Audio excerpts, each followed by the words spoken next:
Good morning and welcome to the little apartment on the prairie. It is Saturday, the day after Christmas, about 7 o'clock in the morning, and I am baking cookies and packing a lunch because Isaac and I are going on a little adventure for the day.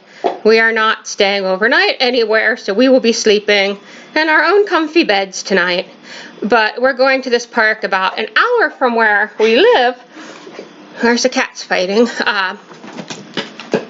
Okay, I have to tell you a story real quick about the cats. A couple days ago, the guy who lives in the apartment right beneath me needed some help with something, and I went downstairs to help him. And while I'm down here, I hear this noise like someone running up above my head. And I'm thinking, no one's in my apartment, I'm down here, what is that noise? And then I realize it's my two cats chasing each other. And I swear it sounded like a herd of elephants running above my head. And I asked the guy downstairs, do you hear that noise a lot? Is it this loud a lot? Because at that point I'm feeling kind of embarrassed and I'm feeling bad because I thought I was like a kind, quiet, considerate neighbor, you know? And so I asked him, do you hear them a lot like that? And he says, oh no. But I think he might have been lying to be nice, or else he really needs to get his hearing checked because it was loud. It sounded really like, I don't know what, like something much bigger than a cat running around, and it was not Isaac, it was the cat. So I don't know how cats can be so loud. Yes, here you are, Whiskers, and I'm talking about you. Okay, so anyway, we're going to this park that's like about an hour from where I live, and it's called Rock Creek Station, I think. It's a historical park, and in addition to other things you can do there, there's trails you can walk in the woods, and there's, I think, like an old restored cabin you can look at, but you probably can't go in. It would be locked today. But anyway, the part that I think is the coolest is you can see tracks from wagons, like were covered wagons. It was part of the Oregon Trail, and these wagon ruts, these wagon wheels cut ruts into the earth, like so deep that you can still see them. They are still there today. So I just think that's really cool, that wagons that went over, let's see, I don't know when the last wagon would have gone, but a lot of these wagon tracks would have been 150, 160 years ago. It's not all that old. I don't know, were they still going west in wagons in the 1900? I don't know. They're more than 100 years old, these tracks.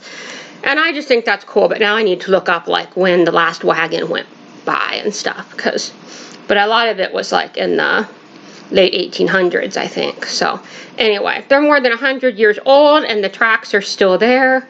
And there's this creek that there used to be they built a bridge over it, like the local people, and it was a toll bridge. They charge you a fee to drive your wagon over the bridge. Hi, Isaac. Yuck, there's a piece of treat still left in this Kong. They would charge a fee to drive over the bridge, but the alternative was you had to get down this really steep bank and cross the river or the creek without going over the bridge. So anyway, we're going there, and I'll take some pictures, shoot some video to show you. But now I'm going to go finish getting ready. We're going to get on the road pretty soon, I think.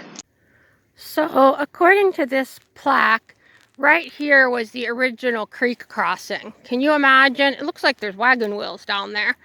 I guess to show what it was like crossing it in a wagon. But how could you get down this bank? Can you see how steep this is?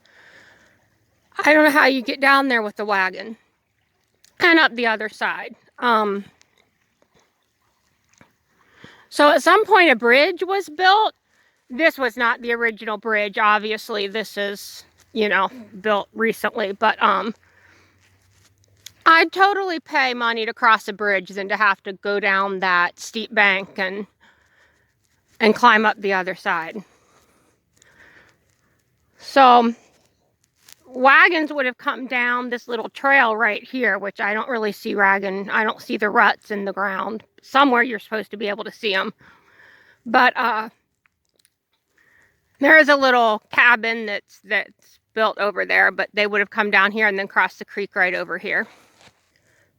All right, can you see this? I don't know how well you can see with the lighting, but these are ruts in the ground that would be from wagons that were on their way west to Oregon, or I guess some of them to California. There's a point where the trail kind of split further west, and people could go on to California instead of Oregon. But that's pretty cool. That is really cool. So I'm just kind of taking a walk now. There's a bunch of hiking trails out here. Look how pretty that is. Over here, you can see they've got some buildings. There was a ranch here that people who are crossing the creek here on their way west. Well, it's a few days later, and I am just now getting ready, getting around to getting this video put together for you. And now I'm washing dishes, as usual. But I wanted to just kind of share some final thoughts about but it's really gorgeous. What I saw and what I think about the people from that time period, and I feel really drawn to that time period for some reason. I don't know why. You know, maybe it's because I live here in the area where that history happened, but I think I felt that way before that. That's part of why I moved here. And I think there are little pieces of the stories of those pioneers that I relate to, even though I'm well aware that my story is much different than theirs. But I can relate to, like, moving far away from your home, knowing that you're probably never going back, that you're never going to see people again, hoping that you made the right decision, you know, and I'm washing dishes, knowing that there's a point of, you know, share no return, or a point where it's at least difficult to turn back, and what I saw and what I think about people from that time period, and these days to travel and go back and see that time period for some reason. But there's I don't know why I can relate to that. And I don't know, maybe it's because I live here in the area where that history happened. Although what counts as hard work today, I think is nothing compared to how hard they worked back then.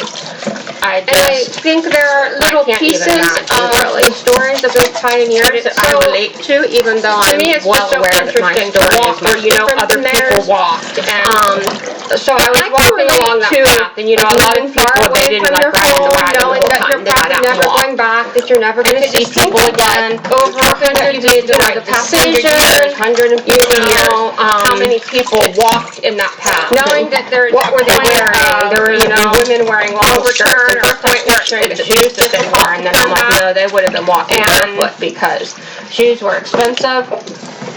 And it would have been summer when they were there these days to travel and go back and see people wherever you take your shoes. You couldn't, there's, you know, I can relate to that and I relate to on your journey not having much money and you were having to work hard. Although what counts as hard work today, I think, is nothing compared to how hard they worked back then. Think about all those things.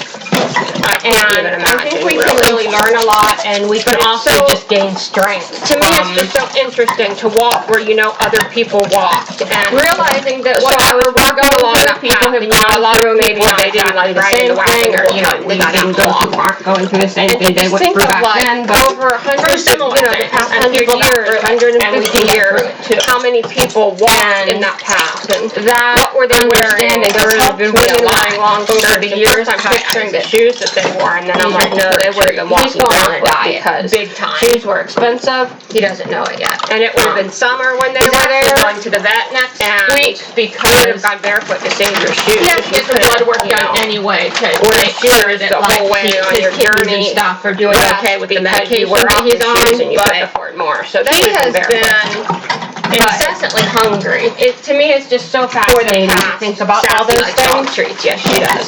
And I think we can really learn a lot, and we can also just gain strength from. And he's a lab, and he's always hungry, as most labs are. Realizing that whatever we're going through, people have gone through maybe not exactly the same thing, or, you know, we didn't go through the same thing they went through back then, but never turns out similar things. But people he will whine, and we can get fed to food, and drive me crazy. That understanding has helped me a lot. And over the years, his medication was increasing his appetite, but that is not caused to be a side effect of his medication. In he fact, doesn't know it a yet. common side effect is loss of He's appetite. actually but going to the clearly it vet hasn't done that to next him. because So anyway, he's going to get his thyroid and blood work done anyway to make sure that like his parents talked about for his doing diet okay with and the medication that he's he's unhappy. on, but he has been I mean, he needs to lose incessantly hungry. I was weight. talking to the vet on the phone yesterday, and she said, "Well, is he getting enough to eat? Is he getting enough calories?" I'm like, "I think he's getting too many calories."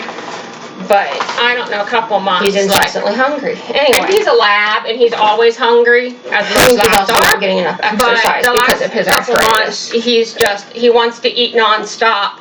And it's But not anyway, just that that was our adventure last weekend. It was very nice. But he Um, will whine and beg for food, and I'm really enjoying exploring some outdoor places during the pandemic when it's not safe. I thought maybe like his medication was increasing his appetite, but that is not supposed to be a side effect of his medication. In fact, the common side effect is loss of appetite, but clearly it hasn't done that to him. So anyway, he's going to get his thyroid give this checked. video A thumbs up if you enjoyed it. Don't forget to subscribe if you haven't already. If you hit the bell, YouTube will tell you, or at least they're supposed to tell you when I post new content. I mean, he needs to And lose weight. everybody have a great day. On the phone yesterday, and she said, "Well, is he getting enough to eat? Is he getting enough calories?" I'm like, "I think he's getting too many calories." But he's incessantly hungry. Anyway. I think he's also not getting enough exercise because of his arthritis. But anyway, that was our adventure last weekend. It was very nice. And I'm really enjoying exploring some outdoor places during the pandemic when it's not safe to be around people. You need another dog treat too? You know you're a cat, not a dog, right? Sassy's like, I really don't know the difference. Alright, so anyway, give this video a thumbs up if you enjoyed it. Don't forget to subscribe if you haven't already. If you hit the bell, YouTube will tell you, or at least they're supposed to tell you when I post new content. And everybody have a great day.